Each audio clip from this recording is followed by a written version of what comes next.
I am in the 2021 Infiniti Q60 Red Sport 400 all-wheel drive. It has a twin-turbo V6 that makes 400 horsepower and 350 pound-feet of torque, and today we're doing an MPG test.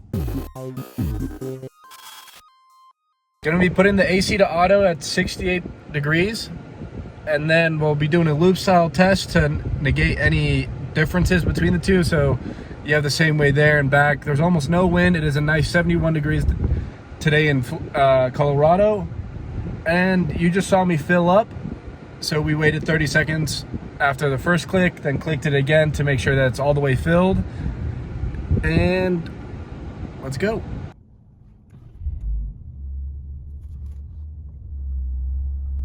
So the car does have different modes. I'm gonna put it into eco mode and just take it nice and slow. We're gonna start merging onto the highway, get nice and slow up to 70 miles an hour, so we're not wasting too much fuel and going into too much boost. And then once we're at 70, gonna put the cruise control at 70, GPS 70, and do that for about 50 miles. And then we'll see what she gets. The car is GPS accurate, and now we can go through some of the features of this car and what it doesn't have.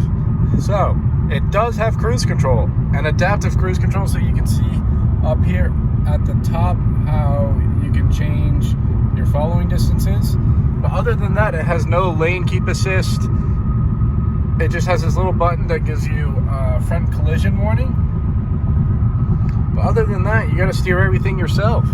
The tire pressures have been put to manufacturer rating, and with this being a twin turbo V6, it's constantly trying to get into boost, launching forward. You can tell this car wants to be floored and just go down the highway and just have a good time. But honestly, over the last 200 miles we've done with this, it's gotten an average of 22 miles to the gallon, and I think this will be closer on this test, will be closer to, let's say 28 or 32, but somewhere in between that range. I think it's going to do really well for it being a twin turbo V6. From the styling aspect of this car, Infiniti did a great job on the exterior. I love how it looks, the black accents, the carbon fiber that's on the car, and the fact that it just looks so good. The running lights for the headlights are great.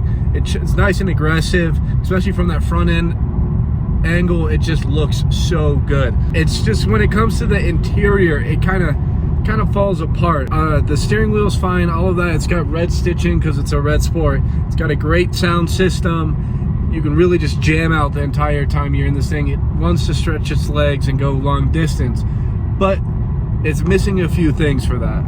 The main thing it's missing for that is the fact that this infotainment system right here, it is what I believe to be outdated and from year 2001 basically.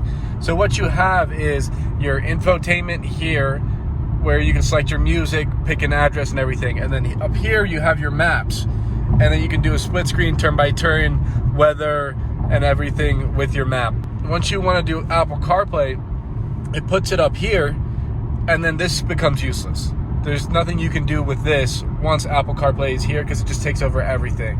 I think if they had done that, they've had just one main screen that can be divided into two sections, like how Ford does it and how Dodge does it, to where like Apple CarPlay would go at the top and then you still have your controls on the bottom. I think that really would have saved this interior. It's just looks so outdated for a car that's 68 grand. I think they at least could have upgraded that. I mean, I don't really care about the self-driving, like all that, the lane keep assist. I mean, it would be nice, but I don't think it's necessary for this car. But I do think an upgraded infotainment system is necessary in here. Coming up to our non-stop U-turn, the halfway mark. And the gauge on the computer keep going up by a little bit, so we are on the right track. But I do think we're going to be closer to the high 20s than the mid 30s. But I just could be completely proved wrong. The reason I like this car so much is just because it fits me well. I don't really drive anyone else around. It's easy, so it only has so it can fit 4 people.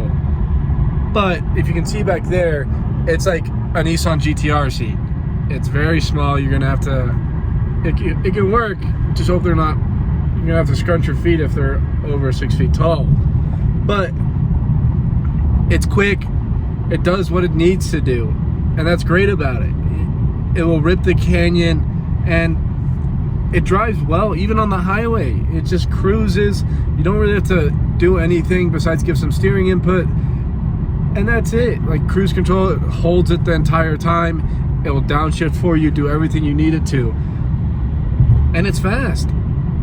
Like you can get up to the triple digits very quickly, allegedly, and not even know that you're there.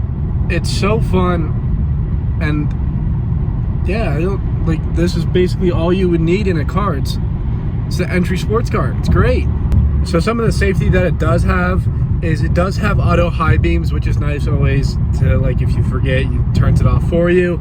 And it does have active, or not active, it has lane departure warning. So when you hit the end of a lane, it gives you a little steering wheel warning, and then you just put yourself back into the lane.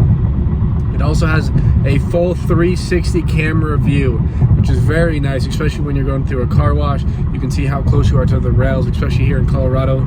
In the touchless washes, you get rails that align the car wash, so you know exactly how your car sits, so you're not going to curb anything, scratch the front bumper or anything, which is very nice. And we are taking the exit, cancel cruise control, and we are taking it. I'm really excited to see what this did, because you can tell that sometimes it would go into boost when going up a slight uphill, but then it would easily just like coast down the hill. I'd be very impressed if this did more than 32, especially for it being 400 horsepower sports car. That would just be great. You get so much extra gas mileage, you can go cruise a lot more, and especially for the highway, this thing just kills the miles. It just wants to plow through them, and I think that's like one of the best things about this car. It's so quick but so nice on the highway. It just cruises. I mean, I haven't been in a Rolls Royce, but it seems like it just, you barely feel any bumps, and it can just go like 110, 130 miles an hour just on the highway for hours, it feels like. Just pulled into the same pump, and it doesn't even look like that needle has moved. So I'm excited to see what this does. I don't think it's going to be a very long fill up, but hey, at least we have gas over North Carolina.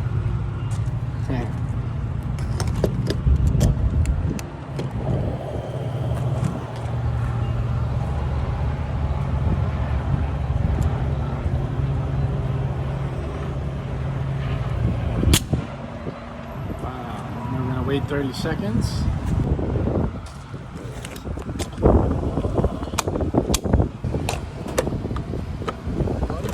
So I just did some calculations, and it did 35.66 miles to the gallon. That is way more than I expected, and I'm very impressed with this thing.